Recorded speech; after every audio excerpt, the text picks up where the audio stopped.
So we are being the worst team maybe in history of Manchester United. I know that you want headlines, but I'm saying that because we have to acknowledge that and to change that. So here you go, your headlines.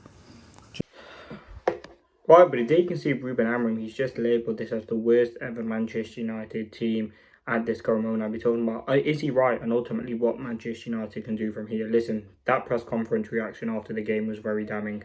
The way that he talked throughout the whole press conference was kind of saying that he understands what's going on at Manchester United, but the fact that he's labelled us as the worst ever team, it isn't sort of a wrong quote, because you look at where Manchester United are. We struggled to beat relegation side Southampton. We got beaten by Brighton today. We've had so many losses. We've won 3 in just 11 games under Ruben Amorim. And I'm not saying this is on him, but I think it's sort of a 50-50 split. I think it's some on the players and some on the manager. I think you look at it from Amorim's perspective, he's someone who's come in, barely any training sessions, not a pre-season. The players don't suit his system. The players are not good enough. Look at it from the players' perspective, it's a new manager as well. They're trying to understand his philosophies. But again, listen, it's been a very poor start. This is one of United's worst ever finishes. We're like 10 points off the relegation zone.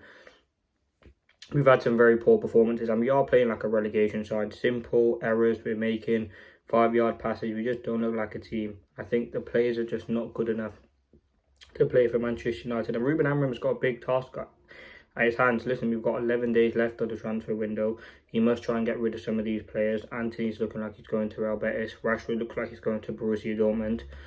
Garnacho bid on the card for Napoli.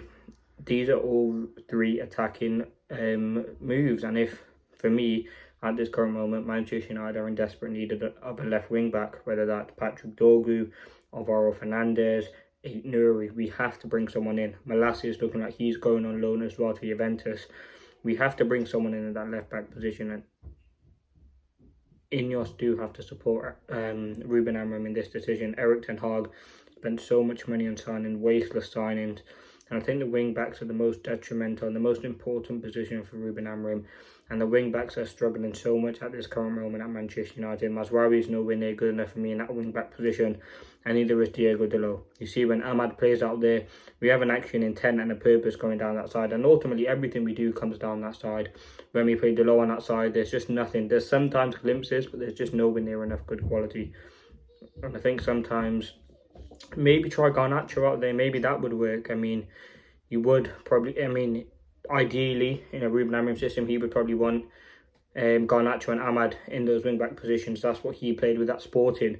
But it's just never going to work, because I don't think Garnacho is defensively enough. I think the reason why... Listen, you see when Antony comes on, you would think Antony's not really that good enough going forward. You would put Ahmad up in the 10 and move Antony to right wing-back. But that just doesn't happen, because Antony isn't good enough defensively. And it's a big position playing that wing-back position. You have to be very good defensively, but very good 1v1. And that's something that Ahmad is. I don't think Garnacho has that. I think we desperately need someone out there, even a left footer, just to bring us, put crosses into the box, have that sort of, it's just easier to play passes when you're on that side. It gives us more of an outlet. Right now, we're so focused on going down that right-hand side, it's crazy. I mean, all of our attacks come down there. I mean, the 3 goals we got at Southampton, all down that side.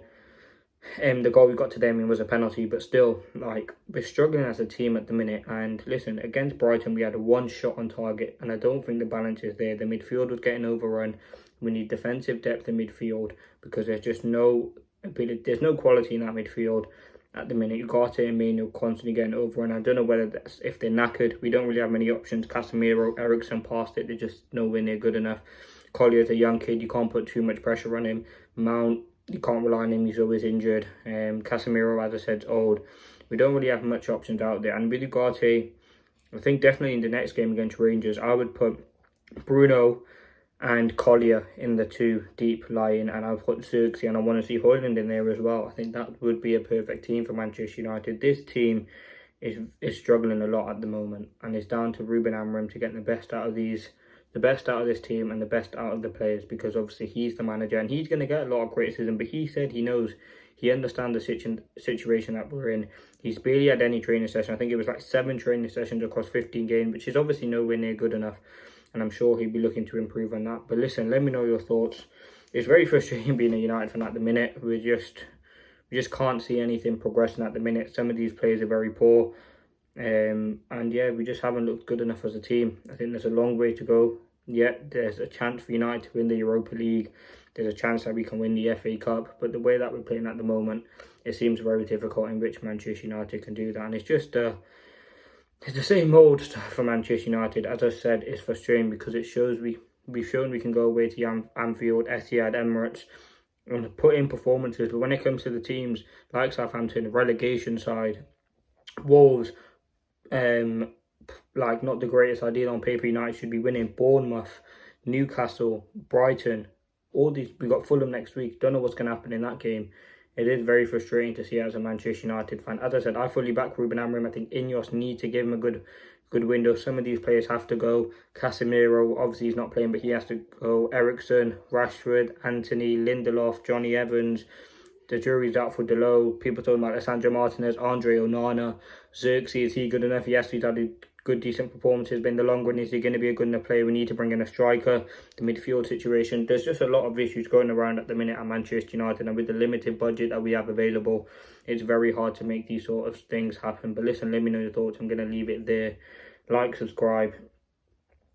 Listen, I back Ruben Amorim. But the fact that he's labelled this Manchester United team as the worst ever, and we've seen some very, very poor United teams. We've seen under David Moyes, we've seen the lowest of lows under Oli. We've seen Jose Mourinho, Ten Hag. I mean, the way in which it ended was very poor. But I don't think he is wrong. We're just doing the simple things wrong. Even like Ten Hag played against Southampton, we beat him 3-0. This was just so, I don't know what's going on. I don't think it is the system. I think Ruben Amorim has one idea, and he's going to stick with that idea, and that's something that he's talked about a lot. His principles are not going to change, and I think that's correct. You don't want to see a manager change his principles. Ten Hag tried it. He came in, played for a couple of games with the system, realised the players, or tried the system in a few games, realised the players weren't up to it, changed it, and then it's very hard to go back. The fact that Ruben Amorim's put his system in straight away shows that if the player's not up for it, they have to go, and it is the manager that they have to support. He's going to have to find players that fit this system. And ultimately, there will be players out there. As I said, we need a mass overhaul. It's going to take maybe 2 or 3 summers. We have limited funds available. But let's see what happens with the situation of Ruben Amorim. Leave a like, comment, subscribe. It's damning. Where United are at the moment is very poor.